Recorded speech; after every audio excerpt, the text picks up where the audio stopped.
Hello Upgraders and welcome to the Upgraded Ape Show. I'm Will Barron, your host, and today on the show we have Dr Val Brown with a Ph.D. in clinical psychology and founder and president of Zengar, the manufacturer of NeurOptimal. We're going to talk about neurofeedback. We're going to discuss who it can benefit, and we'll talk about things like why fighter pilots are not in a constant state of focus when flying. Just a quick note before we dive into the show, we're upgrading the logo, branding and packaging of all the bioupgraded products that are available in the upgradedape.com store. The first is going to be an update to high performance coffee. So it's still the same awesome coffee that you've experienced before, which we guarantee to improve your mental game and have no crash or your money back. But the packaging will be slightly different in the near future. Because of this, we're hosting a little sale, so you get 20% off the 25 gram bags and 20% off the 1 kilogram bags. So now's the time to stock up if you're looking at buying some. So without further ado, let's start today's show with Dr. Val Brown.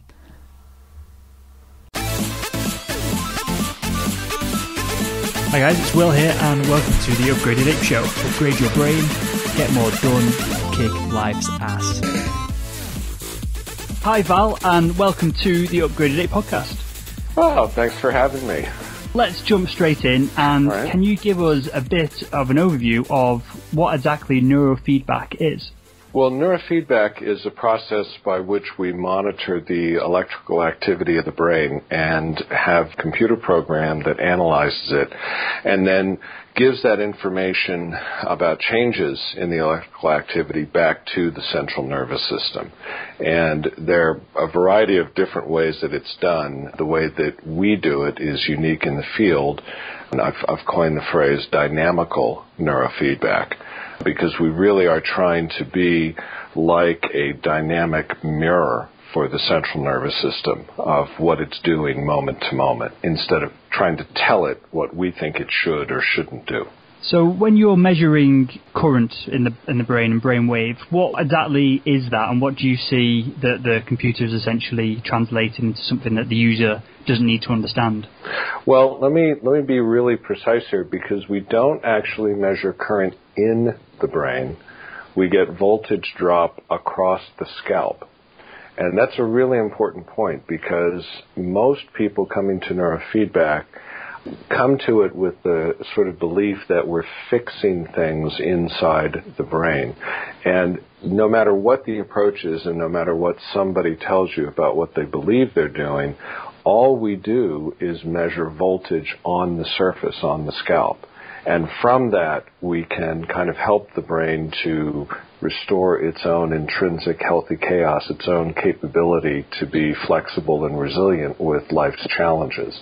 And so what we're doing really is looking at the sort of the dance of this voltage change process, rather than looking at any discrete regions of the brain and saying, oh, well, there's not enough of this activity there, or there's too much of this other kind of activity. We need to sort that out for it. Okay, so if we were to use your NeurOptimal software, what exactly would we see on the screen, and what would it be doing behind the scenes? Right. Basically, you'd be in a comfortable chair. Many trainers use recliners just because it is comfortable, and a lot of people do kind of half doze or even go to sleep during the training session.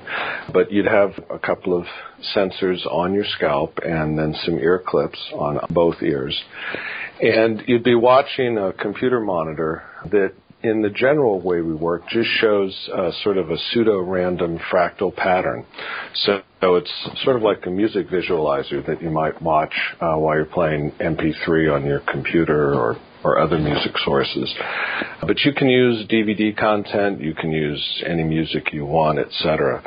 We have a default music that we include, which many people find very, very useful, very restful, and also energizing at the same time. And basically all you do is listen to the music and allow yourself to drift along with it. Embedded within that music, in response to the shifts of the voltage across the scalp, there are micro interruptions that are done. And those micro-interruptions can sound almost like the static or the scratches on old vinyl records. I'm probably dating myself a bit to talk about vinyl records, but vinyl's back in fashion at the moment. Yeah, I know, and that's actually pretty cool. It's funny. We have to watch our metaphors sometime, because you might start talking about something being a broken record, and a lot of people wouldn't know what that means anymore. But these little scratch sounds, these little interrupts, are just enough to cue the central nervous system to come back from the excursion that it was about to do. Say you've been involved in a traumatic situation and you have that intrusive kind of recall at times when certain stimuli occur in the environment that remind you or could remind you of the trauma. What happens is when that traumatic recall starts to occur, there's a psychophysiologic cascade to go all the way down into the terror state. And what these little interrupts do is it's just enough, it's like the little bumps on the highway when you're starting to drift off, to bring you back and say, are you sure you really want to be doing this? So it's not that we tell the brain, don't do this.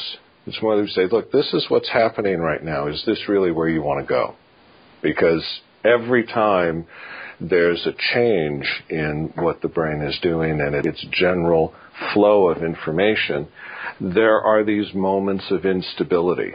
And we're catching those moments of instability through the voltage changes and saying, basically, you're about to change course here. You're about to change what you're doing. Is that really what you want to do? Essentially, letting the brain look back in on itself, on its own activity. Exactly. Yes. We're definitely not saying, oh, you want to have better focus? Well, let's pump up your beta and get you really juicing to focus really well. Because the problem with those sorts of things is that the brain and the human as a whole is just a very complex series of interlocking feedback loops, both positive and negative, as well as state possibilities and background processes that kind of keep it all going. If you try to pump up the volume too much in one particular area, it's almost undoubtedly going to happen that you create some counter effect that's going to come back to change all that. You can't just increase beta, for instance, and have no other effect anyplace else, because there's a net sum amount of energy, moment to moment, across the central nervous system. Pump it up somewhere in that spectral range, that means you've got to be creating holes elsewhere.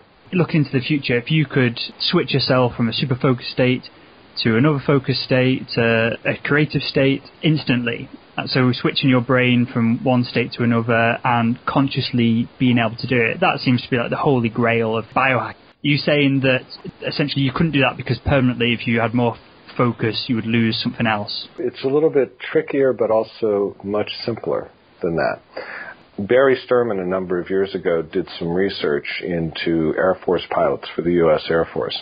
And contrary to what people believe, what he discovered in the research was that the really elite pilots, in terms of their ability to navigate, to handle unforeseen emergencies, etc., were not the ones who stayed hyper-focused the whole time. In fact, what occurred was sort of an idling back and forth, where there'd be microbursts of what we would think of as focus, and then microbursts of what we would think of as relaxation. So we have this belief that focus is a state, and what we want to do is get into that state, almost as if we were going from England over to France. Okay, now that we're in France, now we're French. And it just doesn't work that way. The human body, the human organism is always shifting in and out of multiple interlocking phases, not really discrete states.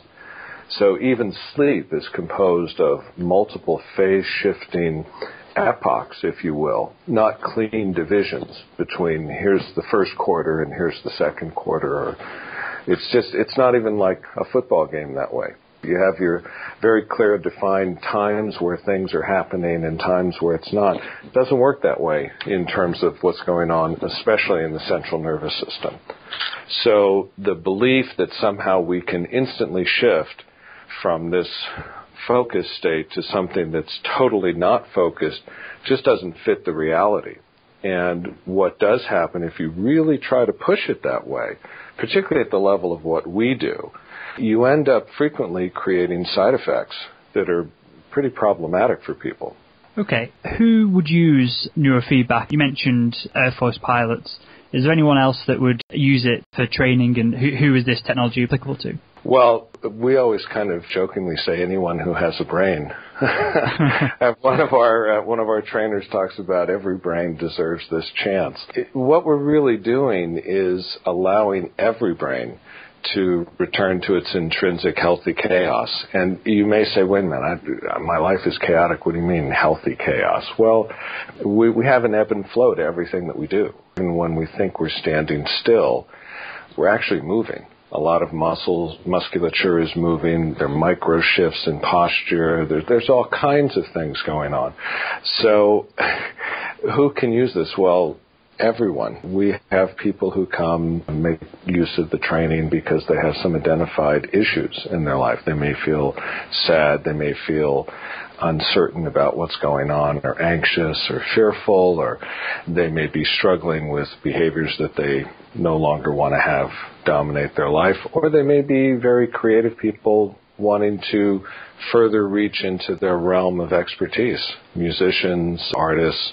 It's really quite interesting that as opposed to thinking of this as a process or a treatment to fix things, it's clearly not a quasi-medical thing, we really have a form of training that can help everyone who wants to use it.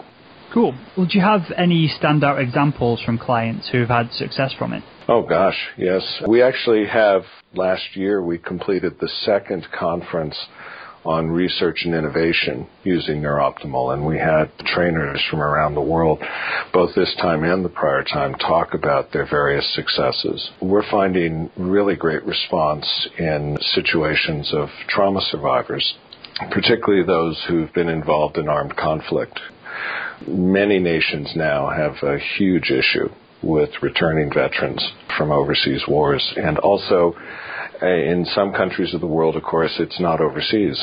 I've got the very uncertain situations around a lot of cities where it isn't clear what it means nowadays to be as safe as we'd like to be. And that kind of uncertainty can be very unsettling. We've had a lot of good reports from people learning to handle those situations as best can be, given how dangerous they might be. We have students who've changed what they do in terms of standardized tests and in terms of academic performance, opera stars, just across the range. But I think some of the most exciting stuff for me, beyond the issue of the trauma survivors, are a lot of the children and the families of rather special needs situations. There's a very large program over in France that's making use of our technology, NeurOptimal, and they help families that have multiple developmental delay children. It's really exciting to see the kinds of possibilities that come about when this sort of technology can be brought into those places.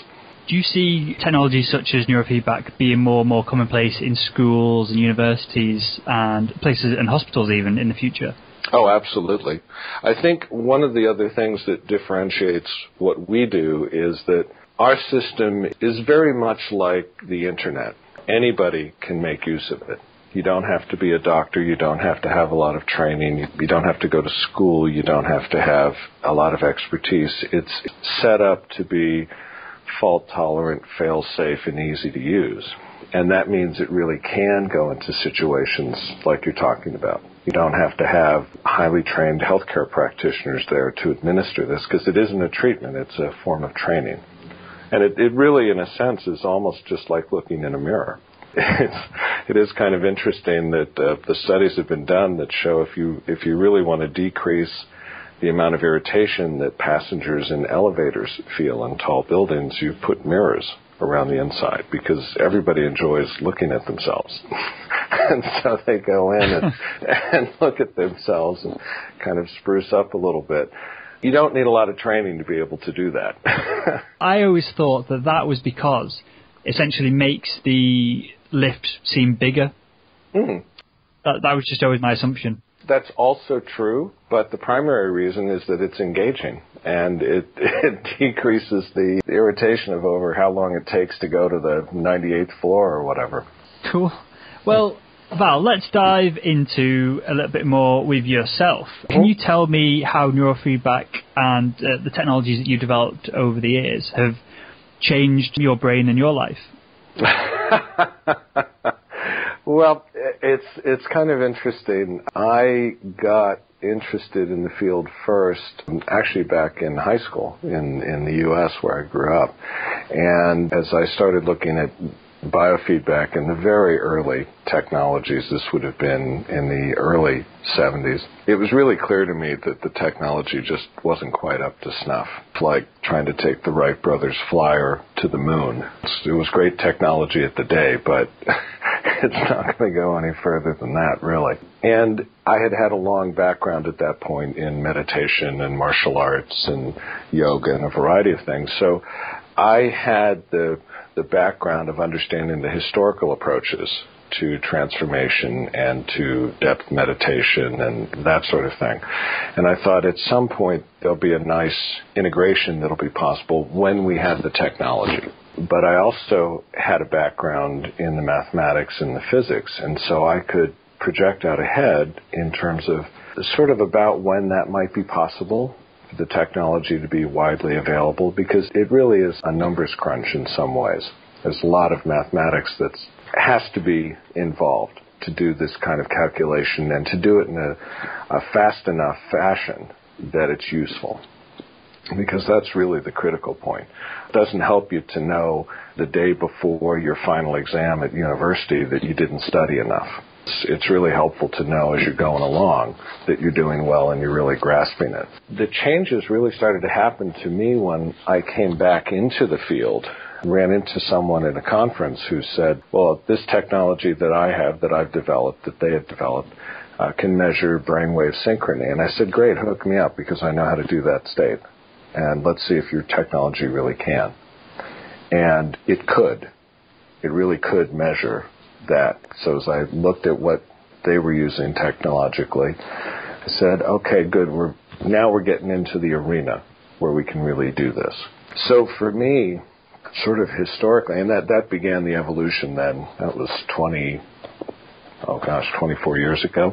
That began the evolution of developing technology and developing and refining approaches, but based on a lot of the other experiences that I had. My wife, Sue, Dr. Susan Brown, and I developed NeurOptimal together, and throughout the course of that development cycle, nothing was ever released that didn't pass our personal direct examination in terms of what it would do, what we wanted it to not do, so we didn't precipitate side effects, etc. It really has been a very thorough dance, if you will, of refining the technology in order to match the kinds of experiences that I had already had training in, and then allow that stuff to become even more easily accessible to a lot of people. So we all know the benefits of meditation. Are you saying that using neurofeedback, you can accelerate the time it takes to get into and learn about those meditative states? Well, the meditative processes, yes, exactly, because they are skills. And, I can tell you if the ancient Buddhist and Hindu and other traditions had had access to this kind of technology, they would have been using it.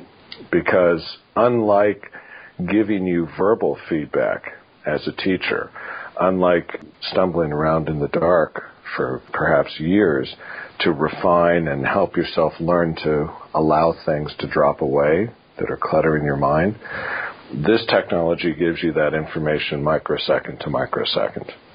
And just like when you get in the elevator, you're drawn to look at your own image in the mirror, this is an electronic mirroring system that the central nervous system just soaks it up, if I can put it that way. I guess it doesn't know it is, but it's probably dying for that kind of feedback. Oh, it absolutely is. The central nervous system is an information processing system par excellence. I mean, that's really what it does. And we're giving the central nervous system direct information that it usually can't get any other way. It has to get it behaviorally. Nobody ever has the hot fudge sundae to feel good tomorrow, right? and in having it at the time, you go, oh, this looks really good. And then, half an hour later or whatever, you think, now why in the world did I do that? Well, if you could have had the information as you were starting to do it, you might have one taste, but you wouldn't have the whole thing. But yeah, that's a great analogy. Yeah, and the timeliness is what counts. To be able to say, okay, you're right at the edge now it's about to trip off. Are you really sure you want to do this? It's very cool stuff that we can give that kind of information so easily, so quickly, and so comprehensively, too, because we actually monitor all of the relative time frequency events for personal transformation. We don't just pick and choose a few ahead of time saying, well, yeah, this frequency is really good for attention or this is really good for relaxation. We use the whole range. Okay. Are these changes permanent once you've done a number of sessions? Well, we're living tissue. So it's kind of like learning to ride a bike in a sense. Is your bike riding skill permanent? Well, probably not, depending on what happens in your life. But how easily can you get it back? If you put off riding a bike for quite a long time, or maybe you sustain an injury and then you recoup from it and now you start to ride your bike again, well, the learning is always there. So the restorative process is much quicker than it would have been the initial acquisition. We tend to think of it not as a get a treatment, get done, and now the house is painted. It's not that kind of a thing. It's a form of training. And it's training that taps into your intrinsic resilience and flexibility. So when life hits you with those challenges that can easily knock you off, no matter how good you are at dealing with things, your recoup is what counts. We can't prevent the fall, but we can help with facilitating the return. Sure. I think that's the case in most personal development and mental and life development skills and processes, isn't it? And it is, if anyone tries to sell you something that's $9.99 and it's going to solve all your problems, it's probably a load of BS. Yeah, I'd say that's a pretty good conclusion.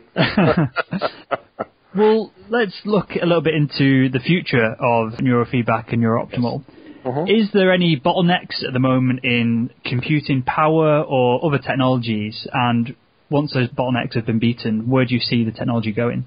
I think there really aren't any bottlenecks per se anymore. There used to be. The kinds of processing that we do now would have been very, very difficult to do 15, 20 years ago, just because of availability of computing resource.